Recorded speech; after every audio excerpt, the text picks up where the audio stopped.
Olá pessoal, bom dia, tudo bem? Caros alunos, hoje nós falaremos sobre tipos de textos, perfeito? Vou pegar só uma canetinha aqui para riscar, para ficar mais fácil a compreensão. Então, hoje nós falaremos sobre tipos de textos, tá bem? Olha, muitos gramáticos e estudiosos da língua portuguesa, eles sempre discutem se existem de 5 até 9 tipos de texto. Eu, particularmente, adoto uma obra em que a tendência eles defendem a existência de 5 tipos textuais: o narrativo, o dissertativo, o descritivo, o expositivo e injuntivo. O mais famoso deles é o dissertativo, que normalmente é cobrado em prova do Enem, vestibulares e concursos públicos, tá? Hoje nós falaremos especificamente com relação ao texto narrativo. Vamos lá. Pessoal, o que é um texto narrativo? Texto narrativo, narração é nada mais do que você contar alguma coisa, perfeito? O foco do texto narrativo é sempre você contar um acontecimento, tá? Um ato.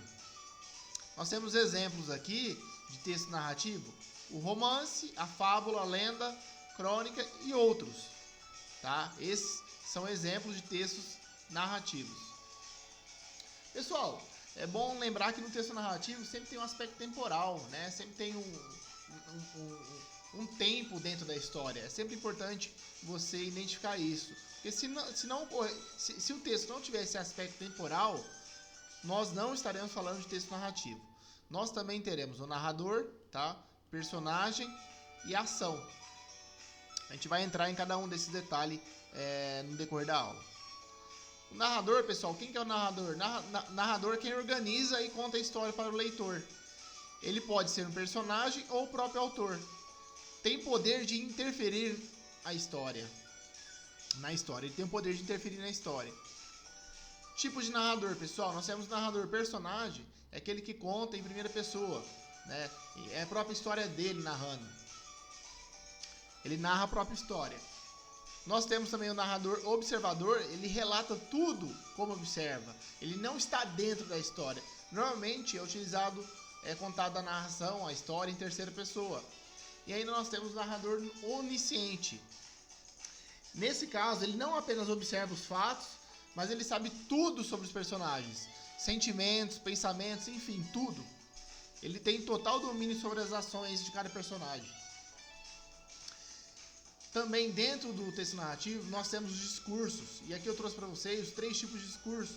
Nós temos o discurso direto, que é a fala literal do personagem; o discurso indireto, que é a fala parafraseada; e o discurso indireto livre. É uma mistura da fala do narrador e do personagem.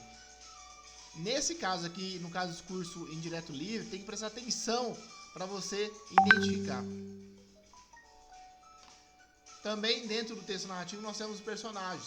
Sem os personagens, pessoal, não há história, tá? Nós temos os personagens principais, que é o protagonista e o antagonista, e os secundários. Temos a ação também. Como que é desenrolada a narração? Temos a introdução, que ela apresenta a ideia principal, alguns personagens e a harmonia inicial. O desenvolvimento, que é o fato narrativo em si, né? Uma série de ações que transformam personagens. Possui um enredo da história e as harmonias, normalmente um fato que acontece, uma briga ou desentendimento, né? Temos ainda também o clímax, que é um dos pontos auge da história, da narração. Por fim, nós temos a conclusão, tá? Que é o desfecho. O desfecho nada mais é que o desenrolar de toda a história.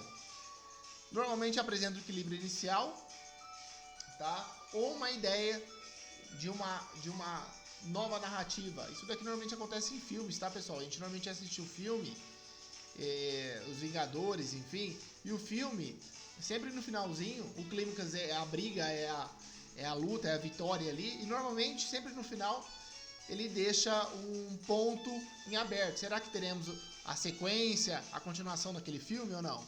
Então é uma forma de você prender o leitor, de você prender o ouvinte, prender os fãs de cinemas aí para que torçam para novos lançamentos, né, numa sequência. Nós temos aí inúmeras trilogias, Senhor dos Anéis, enfim, inúmeros filmes aí que sempre deixam uma nova ideia para o novo filme, uma nova sequência, um novo livro. Então, enfim, pessoal, texto narrativo. A marca fundamental é a existência de um enredo, né, do qual desenvolve as ações dos personagens, marcadas pelo tempo e pelo espaço. A narração possui narrador, personagens, tempo e o espaço. A estrutura do texto narrativo é a apresentação, o desenvolvimento, o clímax e o desfecho. Eu trouxe um exemplo aqui, pessoal, de um texto narrativo, o cavalo e o burro. Eu não vou ler o texto, eu vou pedir para que vocês leiam o texto, para vocês terem uma ideia. Em seguida, nós faremos alguns exercícios sobre os textos narrativos. Eu quero saber com relação a esse texto, aliás, com relação a tudo que nós vimos, eu quero que vocês respondam para mim quais são os tipos de textos existentes, o que é um texto narrativo, quais são as estruturas de um texto narrativo, e no texto que eu dei para vocês, o cavalo e o burro, quais são os personagens existentes. Respondam, bons estudos e boa aula. Muito obrigado.